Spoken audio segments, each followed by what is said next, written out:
Hey everybody! I promised you I'd do a bunch of different little videos today. I remembered what the last one was, and it's how to make a sourdough starter, but that's not what this one is. This one is going to be how to make teething tincture. This is the remedy that I came up with when my third child was teething. He was about a year old, and we had tried everything. We did the teething tablets for a while, but whenever we gave them to him, although his teeth wouldn't hurt and he stopped crying, he wouldn't sleep. We put vanilla extract on his teeth. We gave him pretty much everything other than like the random, the usual OTC drugs. But we had teethers, we had different homeopathic remedies, like we had tried a bunch of stuff. Excuse me. And nothing was really working.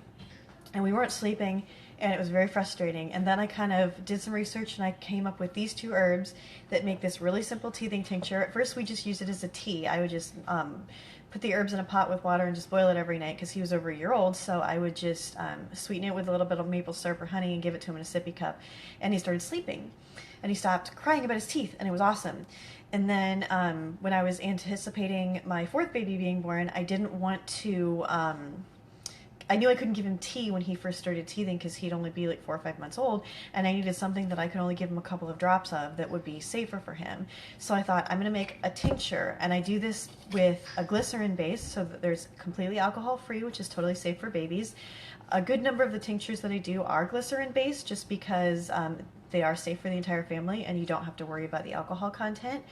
They're also sweeter, which makes them more palatable for a lot of people and easier to take. So I'm going to show you this. I've got my cute little mason jar. I have tons of these things. I have like 3 dozen of them. This is whole cloves. So cloves are the key ingredient in the teething tincture because cloves are known to reduce pain, especially oral pain. Now, if you don't have a teething baby, this is going to be something that's going to be good for like if you have a toothache or something like that as an adult. So, you know, don't let the idea of teething tincture turn you off. It's really good for any oral pain at any age. I'm just going to dump some in about maybe a little less than an ounce. So that would be about 1.5 or 2 tablespoons if you want to measure. I never measure anything. I'm really bad about that. But that's the thing about herbal medicine is that the stuff that I use is so safe that it doesn't really matter a whole lot. So let's see, that's probably a little bit more than I really need of these because they're very strong. All right. So this is roughly, let's see, this is I guess roughly about a tablespoon is in this jar at this point. Measuring is lame. Like, who wants to measure things? All right, then I have, oh, catnip. So, yes, catnip makes cats crazy, makes them crazy. And of course, you know, a lot of people are like, catnip, are you serious for humans? Yes, catnip is actually in the mint family. And it is, it doesn't have the menthol that peppermint does, so it's fairly safe, like even for pregnant and nursing women, because the menthol is what causes the problems. Catnip is very calming. It's good to get babies to like fall asleep. And even if you have older kids, you can give them catnip tea if they've had like a busy day and they're having trouble calming down to go to sleep. So catnip helps them kind of relax and rest and just kind of go to sleep, which is something we need when teething babies are not sleeping. So we dump a little catnip in here.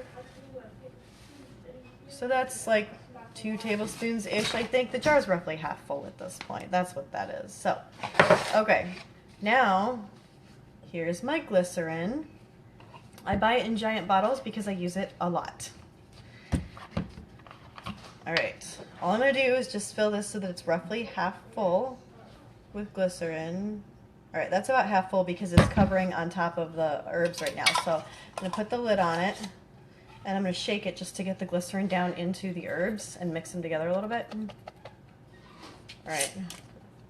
Now you can see this is only about half full again because I mixed the glycerin down into the herbs. So now all we have to do is we're going to top it off with water. This is just from my Berkey, just plain old filtered water. All right, put the lid back on because it's still really dry, and I'm going to shake it.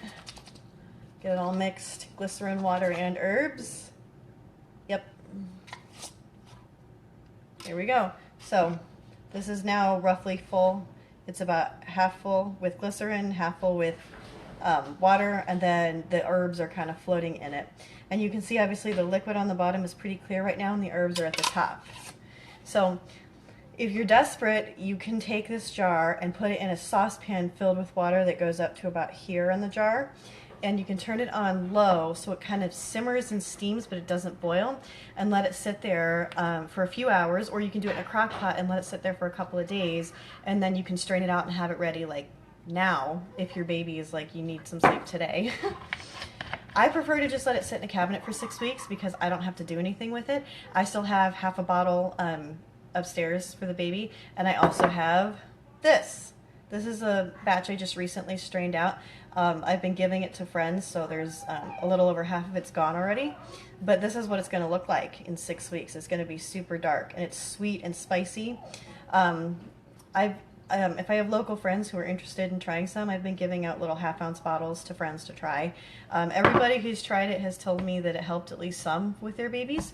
So it's super, super simple. Like I said, I made this for you right now. I made it for you in 5 minutes. All it's going to take is after you let this sit for 6 weeks, that you then strain it through a cloth, squeeze it out, reserve the liquid, discard the herbs, and then you have teething tincture. That's it. David asked, do I swab it on with a Q-tip on the gums? No, I've seen parents do that with their finger or a Q-tip and just swab it on the gums. I usually just give them like a little dropper full and they just drink it, and it works. It's awesome. So this, by the way, is how you make a glycerin tincture. That's how simple this is. I don't do these things because I'm somehow amazing. I do these things because they're easy and they work. It takes, like, I mean, it took me longer than it probably would have if I weren't explaining it to all of you, but this probably would take 2 or 3 minutes to put this together. And then it takes another 2 or 3 minutes on the other side when you want to strain it out and use it. So super, super simple, promise. So teething tincture, good for teething babies, good for anybody who's having like oral pain. Like I've used it when my older kids got like their 6-year molars in, if they are getting their wisdom teeth in, like, you know, 5 or 6 years from now, and they're telling me that that hurts, then we can use it for that. If you get a toothache, if, you know, if anything, it's good for any oral pain at any age. So I always have this around, always. And it really does help. Like I haven't even noticed that my last 2 babies have been teething, or if I did, I would give them this, and then 10 minutes later they're like a new baby. So awesome stuff, super easy. So thanks for joining me. I'm still going to be doing more videos. I'm going to do how to make a sourdough starter because it's super simple, and I know some of you wanted to do it, but you feel intimidated until you see somebody else do it. And then at the end, I'm going to do the magnesium lotion. So look in about 10 or 15 minutes for the sourdough starter, and probably 15 or 20 minutes after that, the magnesium lotion. So see some of you guys in a little while.